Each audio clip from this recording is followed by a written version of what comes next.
Sure. As always, appreciate you guys for having interest in the football program here, and thanks for joining us. Recap Towson. I thought we played a really clean game early. When it came to kind of our margin, we call our margin of error on the offensive side of the ball. We were able to get some young guys meaningful minutes to develop our depth for our team. And as always, as I told our team, it's great, to close the non-conference chapter of our season out 3-0, and again, that's a testament to the work that those guys put in. Now it's time to put our attention on Big Ten play, which is the new season for us, and we all know winning on the road in the Big Ten is hard. It's tough to do week in and week out.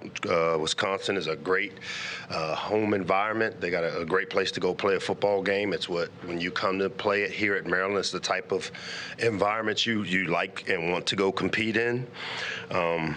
They've got a history of being one of the more physical teams in this league. So, as I told our team yesterday, they'll be a great measuring stick for us and what kind of team we have and what type of team we can be. But I'm excited for what this game creates for us as we enter the Big Ten season. Opportunity for us to learn who we are together on the road for the first time. Opportunity to face adversity in a tough environment, which we're looking forward to seeing. Also an opportunity to test ourselves against a really good opponent in Wisconsin, who's coming off of a 2-1 non-conference season. Played a big game a week ago against a good Alabama team. Our game captains leading us into this will be Dylan Fontes, DJ Samuels, and Leon Houghton. And with that, I'll open it up to whatever questions you guys have. Assuming Billy goes on Saturday, and I'm guessing you guys are acting, how do you go about putting the relationship you have with him kind of on the shelf as you prepare for the game? And do you suspect, as the kickoff approaches and you see him on the field, the emotions might be a little bit different than any other game? No. To all of those, we're going to prepare as if Billy's going to play. They've also shown they're a capable guy that has come in and won some games for them also. So, it's not our job to figure that piece out. We just got to prepare our team for their offense. It's not about Billy. It's not about me. It's not about Maryland. And we've always kept it that way. Our standard will continue to kind of lead us in how we prepare with the opponent, the names, who we play doesn't matter. It's kind of what we've got to do, and we've kept that thing up pretty good. And I think it's worked. It served us well, so we'll keep going that direction. Hey, Coach. For Malik, this is his first collegiate road game, and what you just said right there, it's going to be a pretty good environment at Wisconsin. What sort of nerves do you expect for a young player like him in their first road game, and is there anything that you guys as a staff do to prepare him for that environment? Yeah, we do the same thing that we do with all first-year players. It is a great environment to play a football game. Most of us as a coaching staff, some of us as players have been there. And so we'll pipe the crowd noise in, which our communication can handle the noise from that standpoint. You can't mimic or show what it will be like. But what I've learned about Malik Washington pretty early is that I haven't seen it ever be too big. I think we've done a really good job in how we've brought him along and so that it isn't about him and being too big. And so we'll continue to do that. But this is why I've kind of said this is be a great barometer for what kind of team we have and what type of team we can be. Mike, special teams had a block punt last week that you guys were then able to turn into points. A new coordinator on that side of the ball this year. How encouraging is it for you guys to have that success this early in the season? And what sort of weapon do you envision the kicking game to be for you guys this fall? Yeah, no, there's no doubt bringing Dre back here and having worked with him before in this capacity, but now even more with just his unique role now of just focusing on special teams. Him and Chili. Coach Davis both do a tremendous job in collaborating together with our special teams, and it's paying off. We also got some talented players. I've talked about a young guy like Masai Delhomme who blocked the punt as a good young football player that's in our program that we think has a chance to be pretty special. The week ago, he did his job in the fake punt where the fake punt return where we were able to get the ball on the ground. So it's good to see young players having an impact in that game on special teams. Andre and Chile have done a tremendous job from a scheme standpoint, and it definitely helps when, the goal is for us to score or set up a score, and we've done that the last couple of weeks.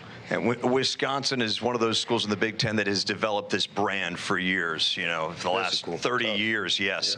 Yeah. Well, while they've evolved with the game, what is the biggest challenge facing their style of ball on a Saturday afternoon? I mean, they're a typical Big Ten physicality that comes with their brand, and it's what we've tried to position ourselves to become more like.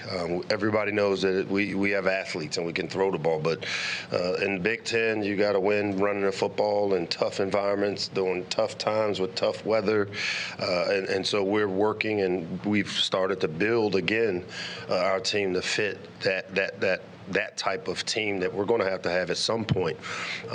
They're a physical team on both sides of the line of scrimmage. They've got length and size. They're well coached. I mean, Luke Fickell's had his team in the playoffs. He's a guy that I've competed against, whether it's in recruiting at his time at Ohio State or when he became the interim head coach. A lot of respect for the way he develops his team and his program, and they're one of the blue bloods of the Big Ten, so great opportunity. Hey, Coach. You just talked about being able to run the football. Wisconsin's defense is top 5 in the country in yards per carry, and Alabama obviously just threw for, I think, over 350 yards. How much do you guys want to go into this game trying to establish the run versus just kind of, embracing your team's strength so far this season, which has been passing it? It's always what I said about creating balance, being able to do both well when you have to. We have a system that allows us to, if we add RPOs, it helps the run game. If we decide to take them off, it develops us as the physicality where, when you talk about physicality, it's basically numbers. It's you running into numbers and one guy beating another guy and making a play. And to me, that's kind of what we've started to develop, again, this mentality, because we know that at some point in the Big Ten, you're going to get into a fight in a phone booth, and we're developing that mentality, and that's why a game against Wisconsin on the road as an opener for us is a really great measuring stick for our team. And then just kind of what Gene talked about earlier, you talked about a Big Ten Media Day. They asked you, what it would be like to face Billy again. You said you dealt with abandonment a little bit different, that you kind of didn't put a ton of energy into him. Do you still feel the same way as game week kind of approaches? I mean, I block guys on Twitter. I'll block you, Sam. I'm telling you, I'm petty, and I tell us not to read it, but sometimes you get bored and you just start blocking people. But when I say abandonment, you know what? Billy was a good football player during his time here. This is the new football. This is the landscape we're in. We're not preparing any different because Billy's on that sideline. I guess that's the point I'm trying to make. And our team has a standard for what we've got to do to prepare to win a game like this. And for me, the goal is to meet that standard today, Wednesday, Thursday, how we travel Friday, and then go out Saturday. And a lot of these questions will be answered at the end of the game. Looking forward to answering them. Hello, Coach. D, what's up? Whew. Got D. D always make me feel good when she asks questions. Usually a softball. Yeah, so switch it up here a little bit. All 3 phases, you guys are, young, right? And so how do you see some of the senior players kind of leaning in on the guys as they prepare to go on the road for the first time? Yeah, I think it showed up even on Saturday. I can remember when our defense gave up that long touchdown pass, and before they could get off the field, Jalen Husky, 22, was up and had the defense called up before they were walking off the field, saying that's not what our standard is. He sounded like a coach, and so to see the older guys in our program embrace that type of leadership, it's growing. It's as I told, this team is growing right before my eyes as the coach, because every week is another opportunity for them to learn, get tools in the toolbox, and I like the direction that they're going. And this week will be really, really good for us to see just what kind of team we've got. Hey, Mike. George.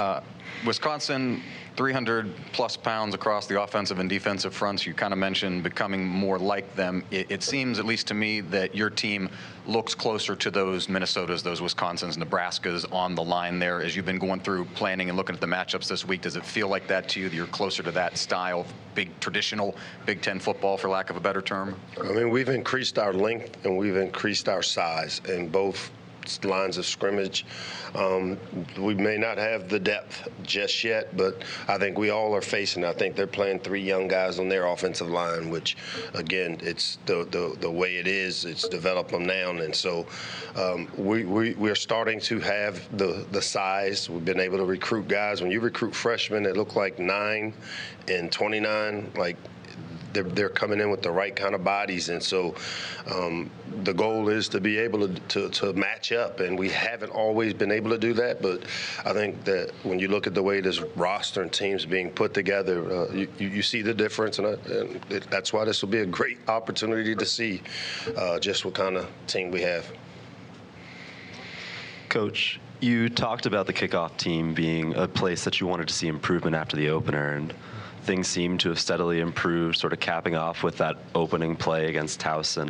What have you seen from the unit that you have liked the most? And specifically, can you touch on Philip Noyes taking kickoffs, why that's been, and how you felt about him? Is that your cousin? Noyes? No. It's not. All right. There's a feel-good story about Philip Noyes. All right. Well, first of all, from game 1 to this game, there's no doubt the kickoff, as you described, has improved, and it starts with getting the ball up in the air. I mean, he's got a strong leg. I think for him, it's what you will see, the typical growth of an inexperienced or young player. He's a guy that hadn't kicked ever and before in the game here, and he's thrust with that opportunity. And I would venture to say that if you were going to be judged by 50,000 people and however many watching on TV, you get a little tight. And I think the more he kept doing it, the better he got. And now it's become a confidence thing where he's getting the ball up in the air, giving us a chance with the type of covered unit we have to get down and be able to get the ball tackled, which, that was a big play for us a week ago, that opening kickoff, putting it in the sweet spot of where it's returnable, and our guys doing a good job of getting down and covering it.